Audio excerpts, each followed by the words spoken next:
Bonjour à tous et bienvenue dans Sublime. Ici, on raconte l'intime. Des histoires où parfois la vie nous abîme et où finalement on la sublime. On transforme les chocs en chemin et les failles en lendemain. Pas de vérité unique, pas de discours magique, juste des récits authentiques. Parfois c'est un geste, un art, un voyage ou un sport qui redonne l'élan et qui rallume l'instant. Ici, pas de leçons toutes prêtes, juste des témoignages honnêtes. Dans cette série spéciale, je vous emmène sur la Via Francigena, un pèlerinage qui traverse l'Italie de Rome à Brindisi. Mon défi, marcher chaque jour, aller à la rencontre des autres et transformer ces instants en récits. Pour raconter cette aventure, j'ai choisi un personnage, Méline. Elle est un peu comme moi et aussi un peu inventée. Elle est joyeuse, curieuse et parfois sarcastique. Et c'est à travers ses yeux que vous découvrirez ce chemin. Un épisode par jour comme un carnet de voyage vivant, fait de petites rencontres et de grandes réflexions. Et de tout ce que la route voudra bien nous offrir. Hier, je suis arrivée à mon étape, à Solopaka. Juste à l'entrée de la ville, il y avait quelques chiens errants qui avaient l'air pas en très bonne santé. Ça fait toujours un peu de la peine et parfois ils sont un peu effrayants. Ceux-là, ils avaient pas l'air méchants, mais ils avaient l'air blessés. Il y a beaucoup d'animaux quand même qui sont abandonnés, donc ça fait un peu de la peine. Je suis arrivée à mon logement. C'était un logement qui appartenait à l'église. Et en fait, le prêtre, il m'amène dans un endroit. Je comprends pas trop, c'est un très grand bâtiment. Il me montre une chambre et après, il me laisse là. Et en fait, je vais un peu visiter ce bâtiment. Et c'est un ancien hôpital ou maison de retraite. Je sais pas trop. Mais en gros, c'est un peu comme un hôpital désaffecté. Donc il y a plein de chambres, il y a des grands couloirs, il y a des salles de repos, il y a des salles de soins, il y a du matériel médical. Et en fait, c'est un peu bizarre parce que on a l'impression que ce bâtiment, il a été à moitié rénové. Ils ont refait les peintures blanches, ils ont changé quelques petites choses du mobilier, mais en même temps, il y a d'autres choses qui sont très vieilles. Et puis c'est désert, c'est vide, il y a personne. Ça fait un peu flipper, hein, ça pourrait être un décor de film d'horreur. Ce qui est bizarre, c'est que y a encore des choses qui ont l'air personnelles. Par exemple, j'ouvre des chambres et en fait, il y a encore une bouteille d'eau et un livre sur la table de chevet. Il y a encore une brosse à cheveux dans la salle de bain. Il y a encore tout le matériel dans l'infirmerie. Des seringues, des médicaments, du désinfectant. En fait, il y a tout ce qu'il faudrait. Donc c'est un peu chelou parce que du coup, ça fait vraiment décor de film d'horreur. On a l'impression qu'il y a des gens qui sont là, mais en fait non, il y a personne, c'est désert. C'est comme si tout d'un coup, on avait abandonné l'hôpital. Comme si d'un seul coup, tous les patients, les soignants, les travaux se sont arrêtés pour une raison que je ne connais pas. Mais on dirait que ça a été furtif. Ça a été d'un coup, les gens sont partis en laissant leurs bouteilles d'eau et leurs livres sur la table de chevet, en laissant les brosses à cheveux dans la salle de bain et en laissant tous les produits dans l'infirmerie, en laissant des murs à moitié repeints. C'est vraiment très bizarre. Plein de choses qui ont été laissées là comme ça et qu'on a abandonnées. Je me demande pourquoi. Pourquoi on a laissé ce bâtiment comme ça à l'abandon? Qu'est-ce qui s'est passé? Qu'est-ce qui s'est passé dans ce bâtiment pour que tout le monde s'enfuit aussi rapidement? En plus, ça a l'air de s'être passé récemment, parce que les travaux qui ont été faits ont l'air d'être assez récents, vous voyez. Je dirais que ça date il y a moins de 1 an, ou peut-être il y a moins de 2 ans.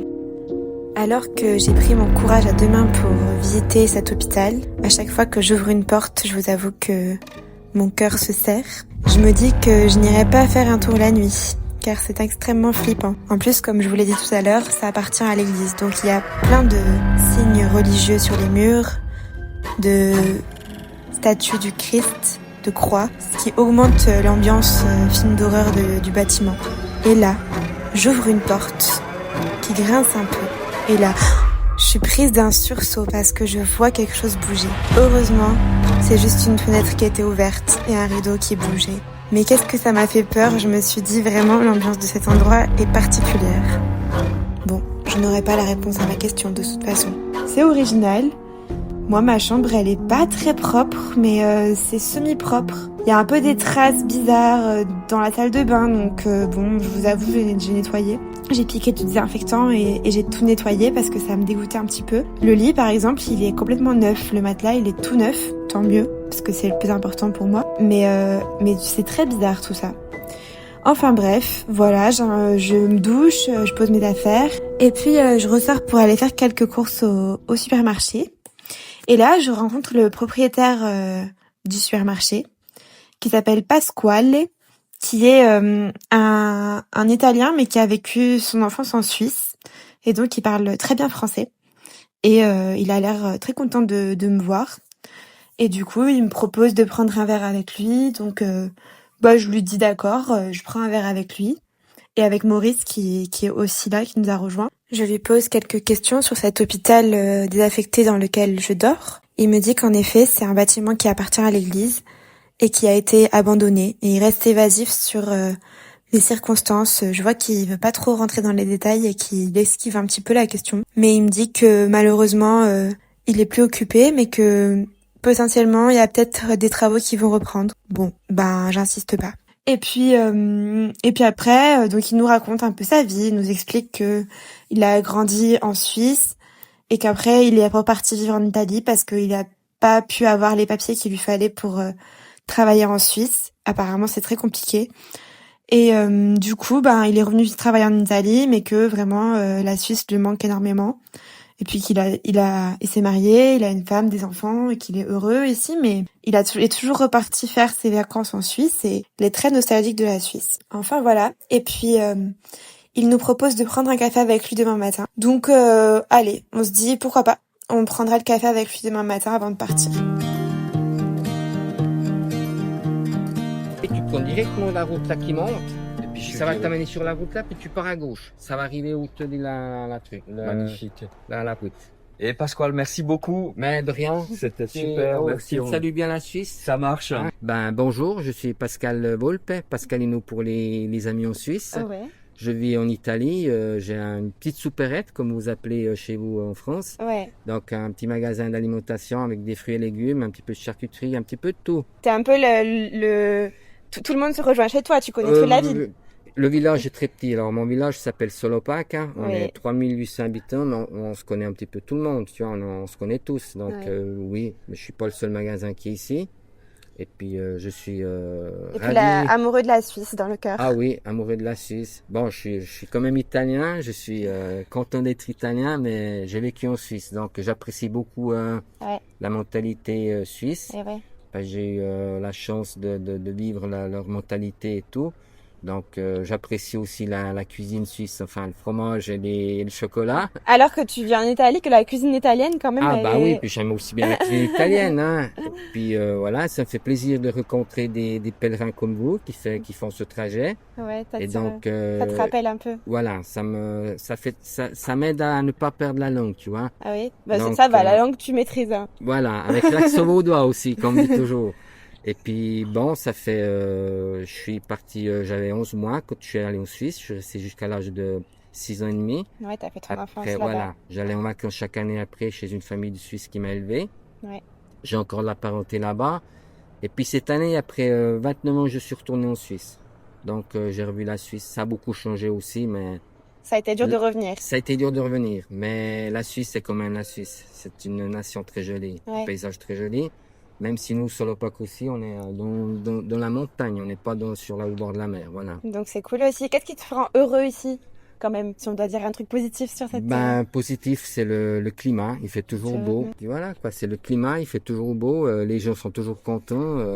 Les gens sont toujours gentils, quand même. Toujours gentils et tout. Accueillants. Moi, je trouve qu'ils sont accueillants, les gens ici. Ça, c'est vous les pèlerins qui vous passez, qui vous devez remarquer ces choses-là. Ouais. Ok, merci beaucoup. Bon voilà, après avoir pris le café avec Pasquale, je lui dis au revoir et puis je suis partie sur les chemins. C'est des chemins dans la nature aujourd'hui, donc c'est agréable. Il fait pas trop chaud pour une fois, il fait même pas très beau. Et ça monte beaucoup, donc je me dis tant mieux qu'il fasse pas trop chaud. Je traverse un peu des forêts, voilà.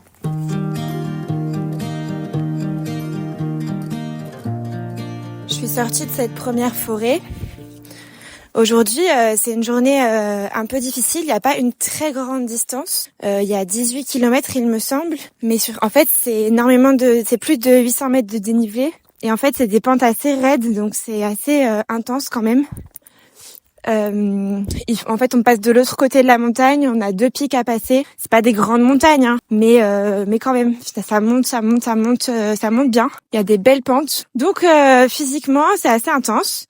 Et en plus, faut pas trop traîner parce que le ciel est très menaçant. Il fait très humide, donc je transpire énormément. Et en fait, je pense que là, l'orage va péter bientôt. C'est prévu pour cet après-midi. Donc il faut arriver avant la pluie parce que sinon il va juste être trempé et après c'est pas très grave, hein, mais c'est pas très agréable quoi d'être complètement mouillé, ça sèche pas quand il y a un temps comme ça. Donc je traîne pas et voilà, c'est journée plus sportive. Bon, je suis arrivée. Il a plu quelques gouttes, mais ça va. Franchement, c'était ok. Et je suis arrivée. Et en fait, là, dans cette ville, il n'y avait pas d'endroit religieux pour m'accueillir. Donc, j'ai pris un B&B, on appelle ça. Et donc là, la dame, elle m'a ouvert. C'est hyper sympa. Il y a du coup, c'est très confortable, hein, comparé à ce qu'on peut avoir des fois quand c'est des accueils religieux. Bon, après, c'est aussi un peu plus cher, hein. Mais du coup, c'est cool. Là, ça me fait du bien de pouvoir me poser dans une vraie chambre. Il y a une douche, tout est propre. Il y a même une cuisine et tout. Donc, trop bien. De toute façon, cet après-midi, il pleut toute l'après-midi. Là, à peine je suis arrivée, l'orage, il a commencé à péter. Il pleut. Donc, écoutez, je vais me poser, je vais me reposer. Parce que j'avoue que je suis fatiguée. Et puis voilà. Et puis, normalement, le timing, il semble bon parce qu'il va pleuvoir toute l'après-midi et toute la nuit. Et normalement, demain matin, c'est fini. Donc tant mieux. Ça m'a l'air d'être plutôt cool par rapport à mon programme. Ça c'est plutôt raccord. Merci à tous d'avoir écouté cet épisode.